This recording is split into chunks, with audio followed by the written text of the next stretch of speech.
유진스의 한이가 그 국제환경노동위원회에서 한 증언 가운데 조금 주목할 만한 부분이 있어서 한번 가져와 봤습니다. 한번 같이 들어보시죠. 죄송한데 최선을 다하셨다고 생각하진 않아요. 충분히 더 하실 것도 더 있었고, 그리고 애초에 저희를 계속 지켜주겠다고 얘기하셨는데 저희를 지키고 싶으면 어쩔 수 없이 싸워야 하거든요. 근데 사회 의지도 없으시고 뭘 어떤 액션을 조치하실 의지도 없으시는데 최선을 다하셨다고 할 수는 없으실 것 같아요.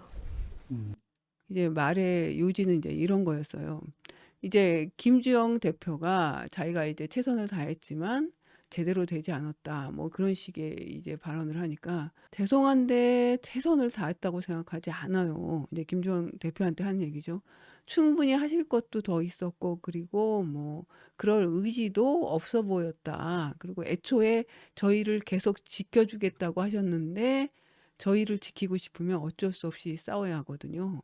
뭐 이렇게 대답을 했다는 거죠. 근데 여러분 다 아시겠지만 회사 대표가 우리를 왜 싸우는 사람이 아니잖아요. 완전히 갈구는 사람이잖아요. 우리한테 이제 성과를 내게 하고 성과 못 내면 막 괴롭히고 그리고 우리가 이제 분쟁이 있을 때 이제 조율도 좀 해주고 뭐 그런 사람이 이제 회사 대표잖아요. 사실 근데 우리를 위해 싸워주는 사람은 회사 대표가 아니라 가족이잖아요. 한이의 머릿속에 회사 대표는 지 엄마처럼 해줘야 되는 사람이다.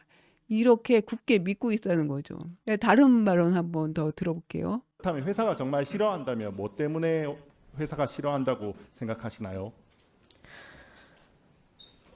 일단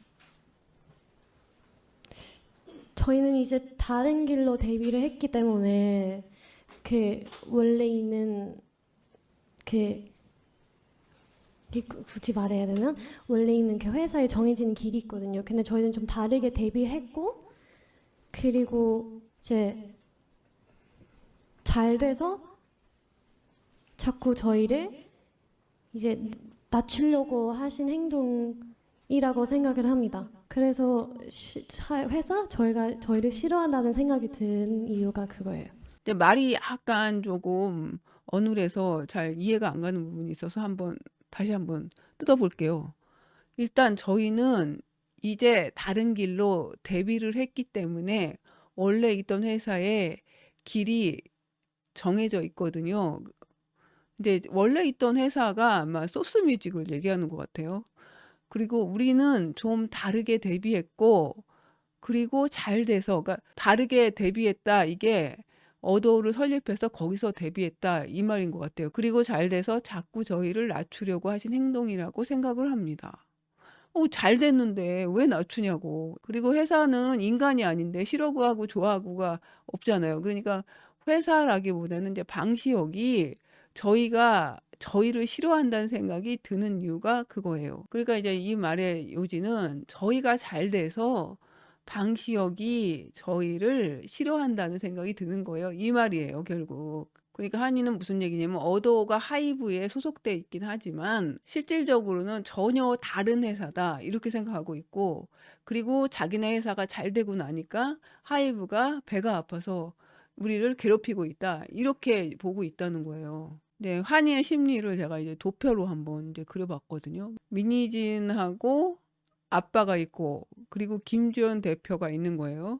근데 심리적으로 유진스에게는 민희진은 이제 엄마고 방시혁은 이제 뭐 아빠란 말이에요. 그러면 이제 김주영은 누구겠어요? 바로 이제 새엄마인 거죠. 그런데 유진스가 볼 때는 아빠인 방시혁이 우리가 잘 돼서 싫어한다는 거예요. 그 말은 이제 방시혁이 민희진을 이제 질투하고 있다는 그런 얘기겠죠. 그리고 이제 새엄마 역할을 하는 김주영 대표가 지켜주겠다고 했는데 지켜주려면 싸워줘야 되는데 안 싸워준다는 거예요. 그렇다면 유진스에게 싸워주는 엄마는 누구겠어요? 민희진이죠. 그런데 민희진은 누구를 위해서 싸우겠어요? 우리가 볼 때는 민희진은 본인을 위해서 싸우는 거잖아요. 유진스가 볼 때 엄마가 싸우는 이유는 바로 유진스 본인들 때문인 거예요. 자기를 싫어하는 아빠로부터 자기를 지켜주고 그리고 자기네들이 고통받을 때 대신 싸워준다는 거예요.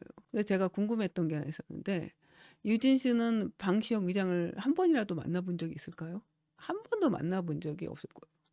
그런데 자기를 질투하거나 잘 될까 봐 싫어한다든가 이런 생각은 좀 도대체 왜 하게 됐을까? 그러니까 유진 씨의 생각들이 굉장히 왜곡되어 있는 거고 확실한 것 같고 그렇기 때문에 이제 쉽게 이 실타래가 풀리지는 않을 것 같다. 그런 생각이 들었어요. 이제 이건 아마 이제 민희진이 이제 싸움에 점점점 힘을 잃고 자신이 없어져서 이제 뒤로 물러나면서 방시혁을 이제 압박하려고 유진스를 이제 전면에 내세운 것 같아요. 어차피 나갈 거야 아니라면 조금 더 전향적인 자세로 임해야 되지 않을까. 저는 이제 이 사건에서 뭐 누구를 편들고 싶진 않아요. 그런데 민희진이 하이브에 들어가서 자기 음악을 하는 건 다 좋다 이거야. 그런데 어차피 자기 돈으로 하는 것도 아니고 투자자들이 따로 있고 그리고 거기에 정책 결정자들이 다 있단 말이에요. 그러면 자기가 경영자고 정말 대표가 하고 싶다면 설득을 해야 돼요. 거기 사람들을. 예를 들어 방시혁 대표도 설득하고 김주혁 대표하고도 그렇게 적대적인 관계를 유지하지 말고 잘 해야 된단 말이에요. 그런데 이제 하는 방식이 과연 민희진이 대표로서 적합한 인물인가, 그리고 경영자로서 적합한 인물이라고 볼 때 그건 아닌 것 같다. 타협하고 그리고 새로운 거를 만들려면 뭐 방시혁 대표나 파이브의 것과 잘 조화를 이루어야 된다. 뭐 이런 거에 대한 그런 비전 같은 건 전혀 없는 것 같아. 그냥 자기 혼자 유진스 하나만 잘 되면 된다. 이런 생각을 갖고 있는 것 같아요. 그게 참 민희진 대표의 약점이면서 단점이라는 그런 생각이 들었어요. 저는 민희진 대표가 지금이라도 성공하고 싶으면 망시혁을 찾아와서 한 번쯤은 무릎을 꿇어야 된다. 그렇게 생각해요. 자기가 이제 독립해서 혼자 차려도 마찬가지예요. 투자자를 만나면 투자자들을 또 설득해야 되고 또 여러 가지 어려운 점이 많으면 그때마다 이런 방식으로 하면 이게 되겠어요? 지금이라도 정말 대표가 하고 싶다면 무릎을 꿇어라. 자기가 어떤 계획이 있으면 투자자인 방시혁한테 가갖고 그 사람을 설득해야지. 그걸 왜 유진스만 자꾸 얘기를 하냐고. 유진스가 무슨 힘이 있냐고. 아무 힘없는 유진스한테만 얘기하지 말고 방시혁을 설득해야 된다는 거예요. 방시혁을. 이 사람이 갑이야. 자기가 을이라는 걸 인정해야 돼요. 그걸 인정 못하면 본인은 예술가로도 성공 못해. 여기는 어차피 대중예술을 하는 거잖아요. 많은 투자자 그리고 뭐 많은 사람들하고 같이 해야 되는데 그리고 계속 언론 프레임하면서 이 상황을 타개해 나가려는 건 진짜 잘못된 방법이다. 그런 생각이 들어서 진짜 대표가 하고 싶으면 주위 사람을 설득해라. 그리고 김주영 대표하고도 타협하고 방시혁 대표하고도 타협해라. 그렇게 저는 말하고 싶은데 내가 말하는데 내 말 듣겠어요? 안 듣겠지만 일단은 답답해서 한마디 해봤습니다.